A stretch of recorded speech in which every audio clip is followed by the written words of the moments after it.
Hello students, मैं सुधांशु स्वागत करता हूं आपका आशीष तिवारी यूट्यूब चैनल पर। आशा करता हूं कि आप सभी अच्छे होंगे। मैं इस चैनल के माध्यम से आप सभी के लिए लेकर आया हूं एक वीडियो लेक्चर सीरीज जो बेस है आपके ऑल यूजी कोर्सेज, चाहे वो बीए ऑनर्स हो, चाहे बीए प्रोग्राम हो, चाहे बीकॉम ऑनर्स हो, चाहे बीकॉम प्रोग्राम हो। ऑल यूजी कोर्सेज के ऑल सेमेस्टर, कोई सा भी सेमेस्टर, चाहे फर्स्ट टू सिक्स्थ जितने भी सेमेस्टर है, सब में आपको ये सब्जेक्ट मिल जाता है। तो ऑल यूजी कोर्सेज के ऑल सेमेस्टर के constitutional values and fundamental duties, संवैधानिक मूल्य और मौलिक कर्तव्य नाम की एक इम्पोर्टेंट किताब पर, जो कि आपका वैल्यू एडिशन कोर्स एक वैक का सब्जेक्ट है। तो स्टूडेंट, अगर आप ड्यू, सोल, रेगुलर या किसी और यूनिवर्सिटी से सब्जेक्ट पढ़ रहे हैं तो ये सीरीज आपके लिए बहुत ही उपयोगी होने वाली है। इसमें हम हर चैप्टर को सिंपल भाषा में समझेंगे, इंपॉर्टेंट कॉन्सेप्ट्स को ब्रेक डाउन करेंगे और एग्जाम पॉइंट ऑफ व्यू से भी डिस्कस करेंगे। तो स्टूडेंट, अगर आप DU, SOL, regular, NCWEB and other किसी के भी सब्जेक्ट को समझना चाहते हैं आसानी से, तो चैनल को सब्सक्राइब जरूर कर लीजिएगा, वीडियो को लाइक कर लीजिएगा और अपने दोस्तों के साथ शेयर करना ना भूलें। एंड सोल से रिलेटेड डेली अपडेट्स के लिए आप सभी हमारा व्हाट्सअप चैनल फॉलो कर लीजिएगा। तो चलिए शुरू करते हैं constitutional values and fundamental duties subject के सिलेबस से। तो सिलेबस में हम देखेंगे जो हमारा constitutional values and fundamental duties का सब्जेक्ट है, इसमें हमारा सिलेबस तो कम ही है, इसमें हमारी टोटल 3 यूनिट रहने वाली है। तो 3 यूनिट के साथ ही जो हमारा constitutional values and fundamental duties subject है, इसका सिलेबस हमारा कंप्लीट हो जाएगा।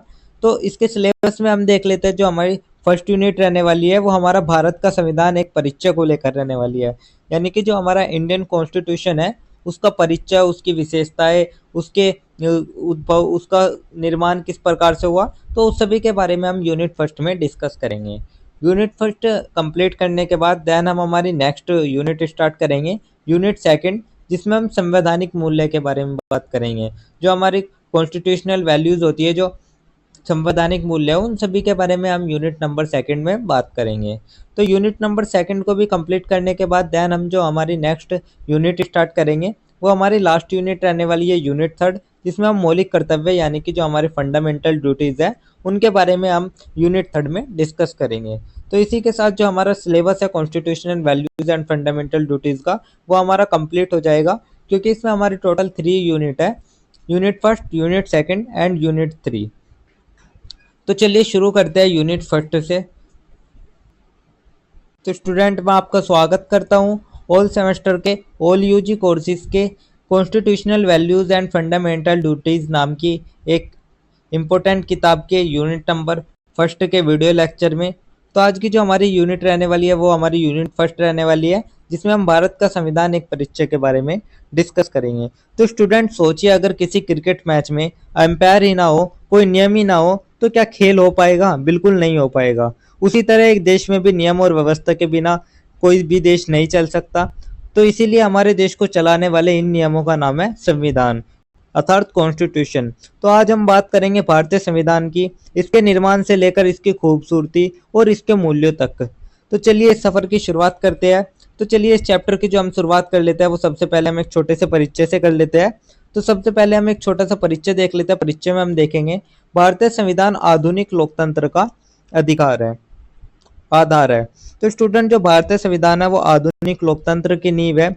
यह न सिर्फ जनता के अधिकार और कर्तव्य तय करता है, बल्कि यह भी बताता है कि शासन प्रणाली कैसे चलेगी।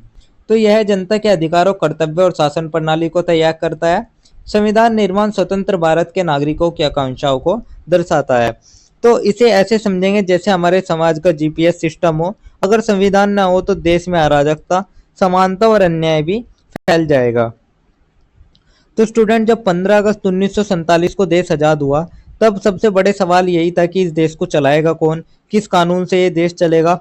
उस समय अंग्रेजों का बनाया हुआ 1935 का गवर्नमेंट ऑफ इंडिया एक्ट लागू था।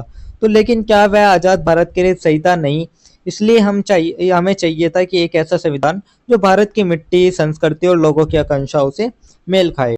तो स्टूडेंट, यही था हमारा एक छोटा सा परिचय। परिचय कंप्लीट करने के बाद जो हमारा नेक्स्ट टॉपिक आता है वो हमारा आता है भारतीय संविधान सभा और संविधान का निर्माण। तो जो हमारे भारतीय संविधान को बनाने के लिए जो संविधान सभा गठित की गई थी, वो उसको हम देख लेते हैं। साथ ही संविधान का निर्माण किस प्रकार से हुआ उसको देख लेते हैं। तो इसमें हमारा जो सबसे पहला टॉपिक रहने वाला है वो हमारा रहने वाला है संविधान सभा का गठन। तो सबसे पहले हम संविधान सभा का गठन देख लेते हैं। संविधान सभा 1946 में गठित की गई। कुल 389 सदस्य थे जो भारत के विभिन्न प्रांतों से चुने गए।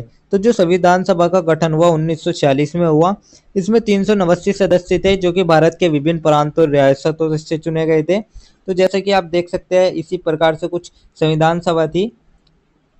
अध्यक्ष डॉक्टर राजेंद्र प्रसाद, प्रारूप समिति के अध्यक्ष डॉक्टर भीमराव अंबेडकर। तो जैसे कि आप देख सकते हैं, ये हमारे डॉक्टर राजेंद्र प्रसाद जी है, प्रारूप समिति के जो अध्यक्ष थे, और जो ड्राफ्टिंग कमेटी के चेयरमैन थे वे डॉक्टर भीमराव अंबेडकर जी थे। ये हमारे डॉक्टर भीमराव अंबेडकर जी थे। तो स्टूडेंट, उस दौर की कल्पना कीजिए जब चारों तरफ आज़ादी की लहर थी, लेकिन साथ ही विभाजन का दर्द भी था। लाखों लोग विस्थापित हो रहे थे। उसी कठिन समय में यह सभा बैठती थी और चर्चा करती थी कि आने वाली पीढ़ियों के लिए भारत कैसे होगा। तो यही था हमारा संविधान सभा का गठन। इसके बाद जो हमारा नेक्स्ट टॉपिक आता है वो हमारा आता है भारतीय संविधान के स्रोत। तो जो हमारा संविधान है वो कई देशों से सीख लेकर बना है, जिसमें जो मुख्य स्रोत आते हैं, ब्रिटेन आता है। ब्रिटेन की संसदीय प्रणाली ली है भारतीय संविधान ने। अमेरिका के मौलिक अधिकार, न्यायिक पुनर्विलोकन भारतीय संविधान में लिए गए हैं। आयरलैंड के नीति निर्देशक तत्व, कनाडा के संघीय व्यवस्था। अर्थात जो ब्रिटेन की संसदीय शासन प्रणाली है उससे प्रभावित होकर भारतीय संविधान बना है। अमेरिका के जो फंडामेंटल राइट्स है उनसे मिलकर संविधान बनाया। आयरलैंड के जो डीपीएसपी है उनसे मिलकर संविधान बनाया। और जो कनाडा की संघीय व्यवस्था है, इन सभी के जो हमारा भारतीय संविधान है उन सभी के स्रोत से ये बना है। यानी भारतीय संविधान एक मिली जुली थाली जैसा है, जिसमें हर जगह की बेहतरीन चीजें ली गई और भारतीय स्वाद के हिसाब से डाली गई। तो यही था हमारा भारतीय संविधान के स्रोत। इसके बाद जो हमारा नेक्स्ट टॉपिक आता है वो हमारा आता है संविधान सभा की प्रकृति। तो अब हम संविधान सभा की प्रकृति देख लेते हैं। आखिर संविधान सभा है कैसा? यह प्रातिनिधिक, सार्वभौम और स्वतंत्र निकाय थी। तो जो संविधान सभा थी यह प्रातिनिधिक यानी कि जनता की आवाज इसमें थी, सार्वभौम यानी कि किसी के दबाव में नहीं, और स्वतंत्र यानी कि पूरी तरह से निर्णय वाली एक निकाय थी। तो यही थी हमारे संविधान सभा की प्रकृति। इसके बाद जो हमारा नेक्स्ट टॉपिक आता है वो हमारा आता है भारतीय संविधान की प्रमुख विशेषताएं। तो जो अब हमारा भारतीय संविधान है उसकी क्या क्या विशेषताएं है, उन विशेषताओं को देख लेते हैं। तो जैसे कि आप देख सकते हैं, ये हमारा कॉन्स्टिट्यूशन ऑफ इंडिया है। तो इनकी जो सबसे पहली विशेषता आती है वो आती है विशिष्ट एवं समावेशी संविधान। विश्व का सबसे लंबा लिखित संविधान, 395 अनुच्छेद और 12 अनुसूचियां सभी नागरिकों के लिए समान अधिकार सुनिश्चित करता है। तो जो भारतीय संविधान है यह दुनिया का सबसे लंबा लिखित संविधान है। इसमें 395 अनुच्छेद और 12 अनुसूचियां है। तो इसमें सभी नागरिकों को समान अधिकार दिए गए हैं। जाति, धर्म, भाषा, लिंग, किसी भी आधार भेदभाव करने की इसमें गारंटी नहीं है। तो आप एक तरीके से ऐसे मान के चलिए, जैसे एक परिवार में छोटे बड़े सबकी जरूरतें अलग अलग होती है, वैसे ही भारत में अलग अलग संस्कृतियां, भाषाएं और धर्म है। तो संविधान इन सबको जोड़ने वाला एक गोंद के रूप में कार्य करता है, ग्लू के रूप में कार्य करता है। तो यही थी हमारी पहली विशेषता, जो कि विशिष्ट एवं समावेशी संविधान आता है। सेकंड जो हमारी विशेषता आती है वो हमारी आती है संविधान के मूल ढांचे की अवधारणा। तो अब हम संविधान के मूल ढांचे की अवधारणा देख लेते हैं, जिसमें हम देखेंगे न्यायपालिका द्वारा यह सिद्धांत दिया गया कि कुछ मूल विशेषताएं जैसे लोकतंत्र, धर्मनिरपेक्षता, संघीयता संविधान की आत्मा है और इन्हें बदला नहीं जा सकता। तो जो हमारा सुप्रीम कोर्ट है उसने कहा कि कुछ मूल बातें जैसे कि लोकतंत्र, धर्मनिरपेक्षता, संघीय ढांचा, इन सभी को संविधान की आत्मा माना गया है और इन्हें कोई भी संशोधन बदल नहीं सकता है। तो यही था मेरे संविधान के मूल ढांचे की अवधारणा। इसके बाद जो हमारा नेक्स्ट टॉपिक आता है वो हमारा आता है प्रस्तावना, संविधान का दर्शन। तो जो भारतीय संविधान की प्रस्तावना है, जिसमें कि पूरी संविधान का एक सार लिखा गया है, तो उसको बारे में हम डिस्कस कर लेते हैं। तो सबसे पहले हम देख लेते हैं प्रस्तावना का अर्थ और महत्व। तो जो हमारी प्रस्तावना है उसका अर्थ क्या है और उसका वो महत्वपूर्ण किस लिए है, तो अर्थ और महत्व हम समझ लेते हैं। तो प्रस्तावना संविधान का परिचय पत्र है। यह राज्य की प्रकृति और उसके उद्देश्य को स्पष्ट करती है। तो जो भारतीय संविधान है, प्रस्तावना भारतीय संविधान का आईना है और यह हमें बताती है कि हमें कैसा भारत हम चाहते हैं। तो ये तो हमारा प्रस्तावना का अर्थ और महत्व हो गया। इसके बाद जो हमारा नेक्स्ट टॉपिक आता है वो हमारा आता है प्रस्तावना की रचना और स्रोत। तो अब हम प्रस्तावना की रचना और स्रोत देख लेते हैं। इसमें हम भारत के लोग शब्दों से जनता की सर्वोच्चता को दर्शाया गया है। 1946 में यह विचार संविधान सभा में प्रस्तुत किया गया। तो जो हम भारत के लोग से जो हमारी प्रस्तावना है वो शुरू होती है, तो इससे शुरू होकर यह जनता की सर्वोच्चता को दर्शाती है। तो यही थे हमारे प्रस्तावना की रचना और स्रोत। इसके बाद जो हमारा नेक्स्ट टॉपिक आता है वो हमारा आता है स्वरूप और लक्षण। तो अब हम स्वरूप और लक्षण के बारे में बात कर लेते हैं, या फिर उद्देश्य भी कह सकते हैं इसे हम। तो भारतीय प्रस्तावना संविधान के उद्देश्यों को दर्शाती है। संप्रभुता, समाजवाद, धर्मनिरपेक्षता, लोकतंत्र, गणराज्य, न्याय, स्वतंत्रता, समानता और बंधुत्व। तो जो उद्देश्य है, इसका उद्देश्य यही है, संप्रभुता स्थापित करनी, समाजवाद, धर्मनिरपेक्षता, लोकतंत्र, गणराज्य, न्याय, स्वतंत्रता, समानता और बंधुत्व, ये सभी हमारे देश में स्थापित करना, यही हमारे भारतीय प्रस्तावना का स्वरूप और लक्षण है, या फिर उसका एक उद्देश्य भी है। तो ये तो हमारा स्वरूप और लक्षण हो गया। इसके बाद जो हमारा नेक्स्ट टॉपिक आता है वो हमारा आता है 42वें कॉन्स्टिट्यूशनल अमेंडमेंट के बाद प्रस्तावना, अर्थात जो 42वां संविधान संशोधन हुआ था उसके बाद प्रस्तावना में कुछ बदलाव किए गए थे, तो उसको हम देख लेते हैं। 1976 में 42वें संविधान संशोधन द्वारा समाजवादी, धर्मनिरपेक्ष और राष्ट्रीय एकता शब्द जोड़े गए। तो जो आपातकाल का समय था, तो आपातकाल के दौरान ही इसमें समाजवादी, धर्मनिरपेक्ष और राष्ट्रीय एकता शब्द जोड़े गए थे, क्योंकि जो मूल संविधान था हमारा उसमें हमारे ये तीन शब्द निहित नहीं थे। तो आपातकाल के दौरान 1976 में 42 कॉन्स्टिट्यूशनल अमेंडमेंट करके समाजवादी, धर्मनिरपेक्ष और राष्ट्रीय एकता शब्द इसमें जोड़ा गया था। तो यह एक ऐसे था जैसे संविधान के विजन बोर्ड पर कुछ नए लक्ष्य लिख दिए गए हो, ताकि देश की पहचान और भी मजबूत हो सके। तो यही था हमारा 42 संशोधन के बाद प्रस्तावना। इसके बाद जो हमारा नेक्स्ट टॉपिक आता है वो हमारा आता है प्रमुख लक्षण। तो अब हम प्रमुख लक्षण भी देख लेते हैं। यह प्रेरणादायक, आदर्शात्मक और मार्गदर्शक तत्व है। तो इसे हम प्रेरणादायक स्वरूप भी कह सकते हैं, क्योंकि प्रस्तावना न केवल संविधान का हिस्सा है, बल्कि यह हर नागरिक को प्रेरणा देती है कि वह इन आदर्शों को अपने जीवन में उतारे। तो यही इसके प्रमुख लक्षण थे। इसके बाद जो हमारा नेक्स्ट टॉपिक आता है वो हमारा आता है प्रस्तावना का मूल्यांकन। तो अब हम प्रस्तावना का एक मूल्यांकन कर लेते हैं।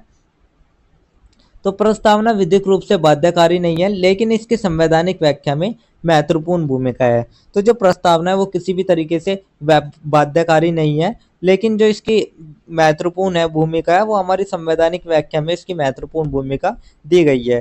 तो यही हमारे प्रस्तावना का मूल्यांकन था। इसके बाद जो हमारा नेक्स्ट टॉपिक आता है वो हमारा संविधान संशोधन प्रक्रिया आता है। तो जो हमारा, अगर हमें हमारे संविधान में कुछ भी चेंजेस करना हो, तो जो हमारा संविधान संशोधन प्रक्रिया है वो किस तरीके से है। तो सबसे पहले इसमें हम देखेंगे संशोधन प्रक्रिया। तो संशोधन प्रक्रिया में हम देख लेते हैं, संविधान को समय के अनुसार बदला जा सकता है, अर्थात जो संविधान है उसको समय के साथ बदलने की सुविधा रखी गई है। इसके तीन प्रकार के संशोधन होते हैं, तीन तरीके दिए गए हैं। फर्स्ट हमारा सामान्य बहुमत से, दूसरा हमारा विशेष बहुमत से, और तीसरा हमारा विशेष बहुमत प्लस राज्यों की मंजूरी से। तो ये तीन ही प्रकार है, या तीन ही तरीके हैं जिनके माध्यम से जो संशोधन हो सकता है संविधान में। तो यही थी हमारी संशोधन प्रक्रिया। इसके बाद जो हमारा नेक्स्ट टॉपिक आता है वो हमारा आता है संशोधन की आलोचना। तो अब संशोधन की आलोचना भी देख लेते हैं, जिसमें संसद को असीमित शक्ति नहीं होनी चाहिए। तो जो संसद है उसको असीमित शक्ति नहीं दी जा सकती। ये आप एक केस के माध्यम से समझिए, जो हमारा 1973 का केशवानंद भारती बनाम केस था, जो हमारा केशवानंद भारती का केस था 1973 में हुआ था। तो इसमें सुप्रीम कोर्ट ने कहा कि संसद संविधान की मूल संरचना नहीं बदल सकती है। मूल संरचना को नहीं बदला जा सकता, केशवानंद भारती केस में ये सुप्रीम कोर्ट ने बताया था। तो स्टूडेंट, मान लीजिए अगर कोई सरकार इतनी ताकतवर हो जाए कि वह कहे अब लोकतंत्र हटा दो, सिर्फ तानाशाही होगी, तो संविधान ने इस खतरे से बचाने के लिए मूल ढांचा सुरक्षित रखा है। तो ये थी हमारे संशोधन की आलोचना। इसके बाद जो हमारा नेक्स्ट टॉपिक आता है वो हमारा आता है संप्रभुता, समाजवाद, लोकतंत्र, धर्मनिरपेक्षता और सर्वधर्म समभाव। तो ये जो हमारे कुछ ऐसे तत्व है, जो हमारे कुछ ऐसे शब्द है जो हमारी भारतीय प्रस्तावना में दिए गए, भारतीय संविधान की प्रस्तावना में, उनको हम समझ लेते हैं एक एक करके। तो सबसे पहले हमारा आता है संप्रभुता और लोकतंत्र। भारत आंतरिक और बाह्य रूप से स्वतंत्र है, जनता शासन की असली शक्ति है। तो जो भारत है वो पूरी तरह से स्वतंत्र है, और जो असली शक्ति है वो जनता के पास है। तो यही हमारा संप्रभुता और लोकतंत्र हो गया। इसके बाद जो हमारा नेक्स्ट टॉपिक आता है वो हमारा आता है लोकतंत्र, समाजवाद। सामाजिक और आर्थिक न्याय को बढ़ावा, गरीब और वंचित वर्गों के कल्याण के लिए योजनाएं, यानी कि गरीब, किसान, मजदूर सबके उत्थान के लिए योजनाएं, ताकि सामाजिक और आर्थिक न्याय मिल सके। तो यही हमारा लोकतंत्रीय समाजवाद था। इसके बाद जो हमारा नेक्स्ट टॉपिक आता है वो हमारा आता है धर्मनिरपेक्षता और सर्वधर्म समभाव। तो राज्य सभी धर्मों से समान दूरी बनाए रखता है।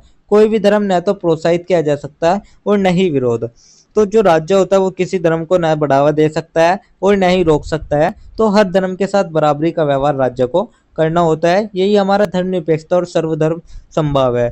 तो स्टूडेंट गणतंत्र दिवस पर जब पूरा भारत तिरंगा के नीचे खड़ा होता है तो वहाँ हिंदू, मुस्लिम, सिख, ईसाई सब साथ होते हैं और यही है हमारा धर्मनिरपेक्ष भारत।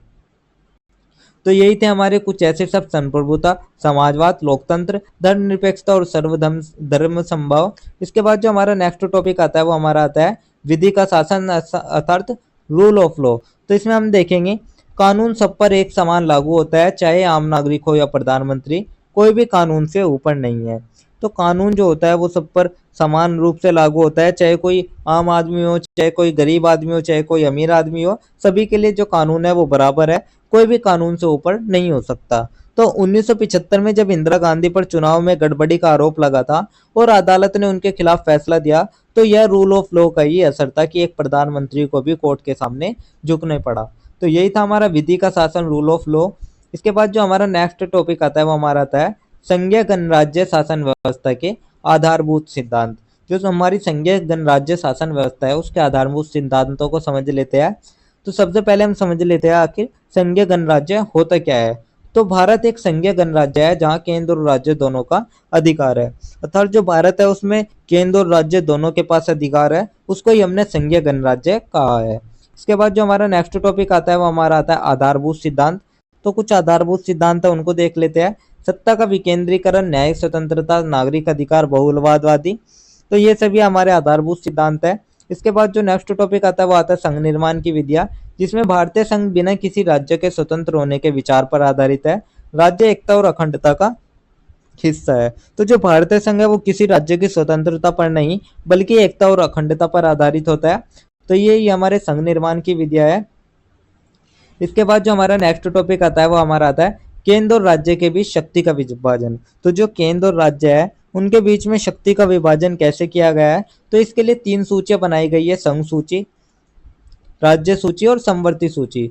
तो संघ सूची पर जो केंद्र होता है या जो संघ होता है वो कानून बनाता है, राज्य सूची पर राज्य कानून बनाता है और समवर्ती सूची पर राज्य और कानून संघ दोनों ही कानून बनाते हैं। तो यही था हमारा केंद्र और राज्य के बीच शक्ति का विभाजन। इसके बाद जो हमारा नेक्स्ट टॉपिक आता है वो हमारा आता है संघीय विविधताओं का समायोजन। तो अब हम जो विविधताओं का समायोजन है उसको समझ लेते हैं।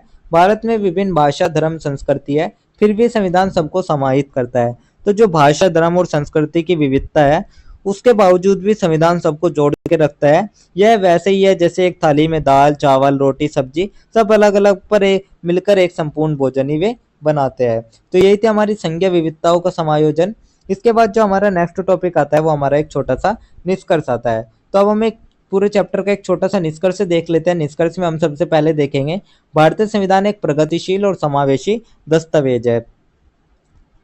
यह केवल कानून नहीं बल्कि सामाजिक परिवर्तन का साधन भी है। संविधान की प्रस्तावना मूलभूत संरचना और मूल्य भारत के लोकतंत्र की आत्मा है। तो जो भारतीय संविधान है वो एक प्रगतिशील और समावेशी दस्तावेज है। यह सिर्फ कानून ही नहीं बल्कि समाज को आगे ले जाने का साधन है और इसकी प्रस्तावना, मूल संरचना और मूल्य ही हमारे लोकतंत्र की आत्मा है। तो स्टूडेंट, संविधान हमें सिर्फ अधिकार ही नहीं देता बल्कि एक जिम्मेदार नागरिक बनने की राह भी दिखाता है और यही वजह है कि इसे सिर्फ कानून की किताब नहीं बल्कि राष्ट्र की एकता भी, आत्मा भी कहा जाता है। तो यही था हमारा एक छोटा सा निष्कर्ष जिसके साथ हमारा यूनिट नंबर फर्स्ट का कंप्लीट होती है। तो ये थी आपकी फर्स्ट यूनिट जिसके इंपॉर्टेंट टॉपिक्स मैंने आपको शॉर्ट्स में एक्सप्लेन कर दिया है। अगर किसी भी स्टूडेंट को ये पीडीएफ या नोट्स चाहिए होगे तो आप हमारे टेलीग्राम चैनल को ज्वाइन कर लीजिएगा, वहाँ आपको ये पीडीएफ या नोट्स मिल जाएंगे। एंड अगर किसी भी स्टूडेंट का किसी भी तरह का कोई डाउट या क्वेरी रहती है तो आप हमारे कमेंट सेक्शन में या इंस्टा पेज को फॉलो करके भी पूछ सकते हैं। डेली अपडेट्स के लिए आप सभी हमारा व्हाट्सअप चैनल फॉलो कर लीजिएगा। एंड अगर आपको ये लेक्चर उपयोगी लगा तो वीडियो को लाइक कर लीजिएगा, चैनल को सब्सक्राइब कर लीजिएगा और अगले अध्याय के लिए तैयार रहिएगा जहां हम बात कर रहे हैं यूनिट सेकंड की, जिसमें हम संवैधानिक मूल्य के बारे में डिस्कस करेंगे। तो आप सभी का बहुत बहुत धन्यवाद। आपका दिन शुभ रहे।